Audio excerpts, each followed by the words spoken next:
And now Samuel is there at Jesse's house, that's David's father, looking for the new king.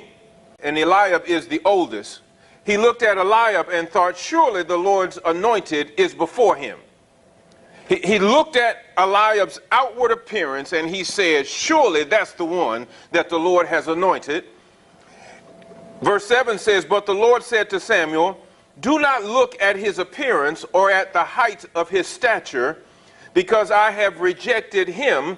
For God sees not as man sees, for man looks at the outward appearance, but the Lord looks at the heart. It says the Lord looks at the heart. When I was reading the passage, I thought, I can see how some people go astray from the doctrine of justification. Because when you first read it, your first thought is, then God is going to choose David because of something he sees in David's heart that's not in the heart of the others. And the question that I had, that you really have got to have, then what is it in David's heart provoked God to choose him over the others? Now, why is this important?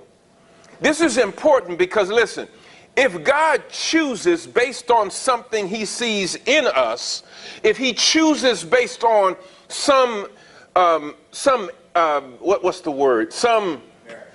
What's the word?